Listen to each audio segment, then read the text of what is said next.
Welcome to College Briefing. The content of the briefing includes: the trees arrived with Polynesian voyagers. After Maui wildfire, there's a chance to restore them. Racial gaps in math have grown. A school tried closing theirs by teaching all kids the same classes. Precision fermentation startups pursue palm oil alternatives.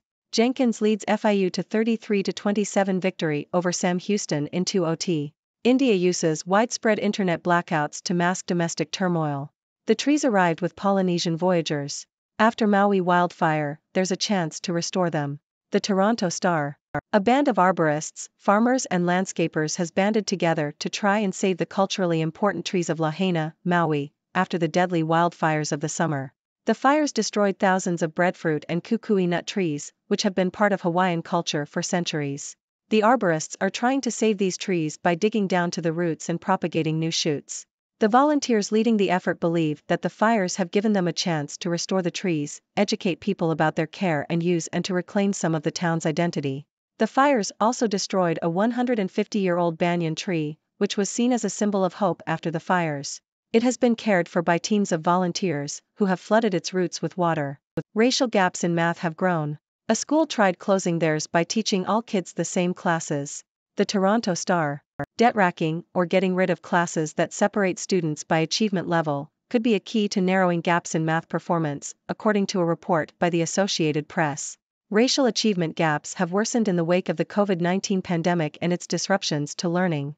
Math scores dropped for Black 13-year-olds far more than white 13-year-olds between the 2019 to 2020 and 2022 to 2023 school years, according to data from the National Assessment of Educational Progress.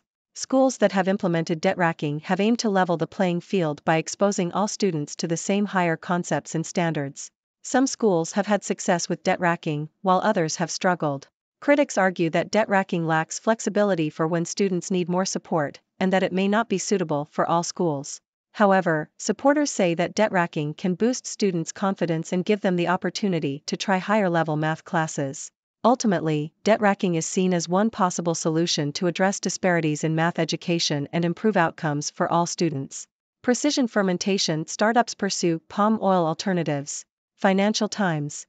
U.S. startup C16 Biosciences is among a number of companies using precision fermentation to produce palm oil. The process involves growing yeast strains in fermentation tanks, with the yeast fed on sugars to produce oil. The resulting oil is solid at room temperature and liquid at body temperature, replicating the properties of palm oil.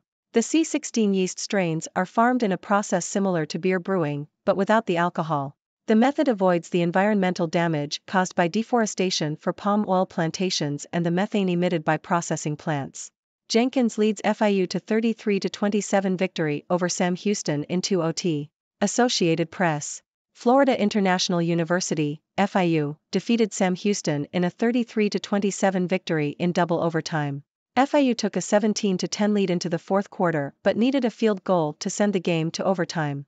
Sam Houston took a 27-20 lead in the first overtime, but FIU's Keyone Jenkins scored a touchdown to force a second overtime. Jenkins then threw a 25-yard touchdown pass to Chris Mitchell to secure the win for FIU. India uses widespread internet blackouts to mask domestic turmoil. Washington Post. India has been the country that most frequently uses internet shutdowns to control its population, according to a report by digital rights groups. The study found that between 2016 and May 2021, India accounted for over half of all the internet shutdowns recorded worldwide. On over 680 occasions during this period, state and local officials in India ordered telecommunication companies to suspend mobile data transmission and freeze wired broadband connections. The government argues that shutdowns are necessary to prevent the spread of rumors and contain unrest.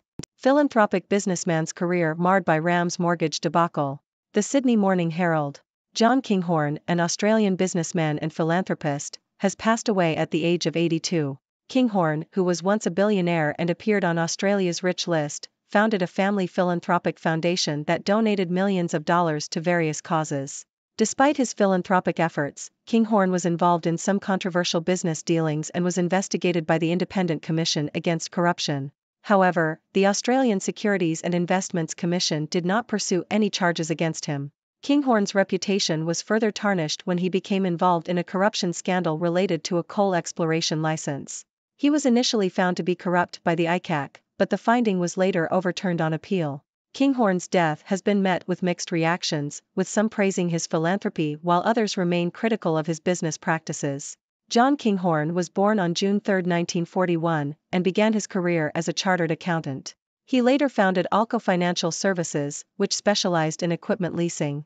He also founded Rams Home Loans, which became one of the largest non-bank lenders in Australia. Kinghorn made a fortune when he floated Rams on the share market in 2007, but the company quickly collapsed due to the subprime mortgage crisis.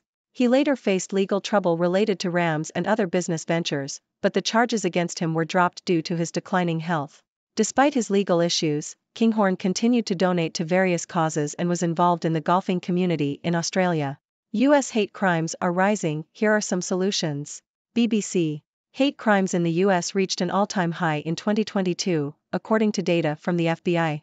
The agency recorded 11,643 hate crimes in total, up nearly 7% from 2021. The most commonly reported hate crimes were anti-Black or anti-African American incidents, followed by anti-Jewish and anti-gay incidents. Experts believe that factors such as aggressive political rhetoric and social media are contributing to the rise in hate crimes. They also express concern that the upcoming presidential campaign season and violence in the Middle East could worsen the trend. The data collection process for hate crimes is not without flaws, as it relies on voluntary reporting from law enforcement agencies. Some states likely undercount the number of hate crimes, and there are discrepancies between the FBI's data and data collected by other organizations. Hate crimes have increased in recent years, affecting most minority groups. Experts call for efforts to combat hate crimes, including improved reporting, political leadership, and community engagement. Driver arrested after Pacific Coast Highway crash in Malibu kills 4 Pepperdine University students. The Toronto Star. A 22-year-old driver has been arrested on suspicion of manslaughter after a crash in Malibu killed 4 college students and injured 2 others. The pedestrians were struck along Pacific Coast Highway, east of Pepperdine University. The driver, who was driving a dark-colored BMW, was believed to be driving at a high rate of speed when he lost control and struck the pedestrians. The university has identified the victims as Neve Ralston, Peyton Stewart, Asha Weir, and Deslyn Williams, all seniors. A prayer service for the victims has been scheduled for Thursday morning. Cancer warnings could be coming to wine bottle and beer can labels. The Sydney Morning Herald. Australian health groups have called for the introduction of health warning labels on bottles and cans of alcohol. The Australian Medical Association, AMA, the Royal Australian College of General Practitioners, RACGP, and the Foundation for Alcohol Research and Education, FARE, have called for labels warning consumers of the risks of liver disease, cancer, heart disease, poor mental health, injury and alcohol poisoning. The federal minister responsible for food and beverage labeling, Ged Kearney, has said that she has sought advice from her department on options for increasing awareness of alcohol-related harms and that it is expected that new warning labels will be recommended. Scientists may have untangled a mystery of Neanderthal ancestry. Yahoo! A new analysis of ancient genomes is deepening scientists' understanding of the Neanderthal DNA carried by human populations in Europe and Asia, genetic traces that may have medical relevance today. Ladies and gentlemen, I am Dr. Six, your resident observer from the 6 Degrees world. Today, we have a diverse range of news stories to discuss, from efforts to restore culturally important trees in Maui to the rising hate crimes in the U.S. So, sit back, relax, and let's dive into these intriguing stories. First, let's talk about the arborists, farmers, and landscapers in Maui who are working together to save the breadfruit and kukui nut trees that were devastated by the recent wildfires. These trees hold great cultural significance for the Hawaiian people, and the volunteers are determined to restore them. By digging down to the roots and propagating new shoots, they hope to not only save the trees but also educate people about their care and use. It's a fantastic opportunity to reclaim some of the town's identity and preserve a part of Hawaiian culture. Moving on, we have a report on the racial gaps in math education and a potential solution called debt racking. Debt racking involves getting rid of classes that separate students by achievement level, aiming to expose all students to the same higher concepts and standards. While some schools have seen success with debt racking, others have faced challenges. Critics argue that debt racking lacks flexibility, but supporters believe it can boost students' confidence and improve outcomes. It's an interesting approach to address disparities in math education and level the playing field for all students. Next up, we have a fascinating development in the world of palm oil alternatives. U.S. startup C16 Biosciences is using precision fermentation to produce palm oil in a more sustainable way. By growing yeast strains in fermentation tanks and feeding them sugars, they can produce oil that replicates the properties of palm oil without the environmental damage. It's a promising solution to reduce deforestation and methane emissions caused by traditional palm oil production. Now, let's talk sports. Florida International University, FIU, had an exhilarating 33-27 victory over Sam Houston in double overtime. FIU initially took the lead but needed a field goal to send the game to overtime. After a back-and-forth battle, FIU's Keyone Jenkins scored a touchdown to force a second overtime and ultimately secured the win with a 25-yard touchdown pass to Chris Mitchell. What a thrilling game! Shifting our focus to India, we have a concerning report on the country's frequent internet shutdowns. According to digital rights groups, India accounted for over half of all the internet shutdowns recorded worldwide between 2016 and May 2021. On more than 680 occasions, state and local officials ordered telecommunication companies to suspend mobile data transmission and freeze wired broadband connections. While the government argues that shutdowns are necessary to prevent the spread of rumors and contain unrest, it raises questions about freedom of speech and access to information. In other news, we have the passing of Australian businessman and philanthropist John Kinghorn. While Kinghorn made a fortune in his career, he was involved in some controversial business dealings and faced investigations. Despite this, he established a family philanthropic foundation and donated millions of dollars to various causes. His death has sparked mixed reactions, with some praising his philanthropy and others remaining critical of his business practices. It's a reminder that people's legacies can be complex and multifaceted. Let's move on to a pressing issue: hate crimes in the U.S. The FBI reported an all-time high in hate crimes in 2022, with anti-Black, anti-Jewish, and anti-gay incidents being the most commonly reported. Experts attribute this rise to factors such as aggressive political rhetoric and social media. They also express concern about the upcoming presidential campaign season and violence in the Middle East exacerbating the trend. Efforts to combat hate crimes include improved reporting, political leadership, and community engagement. It's crucial that we address this issue to create a more inclusive and accepting society. Lastly, we have a call from Australian health groups for health warning labels on alcohol bottles and cans.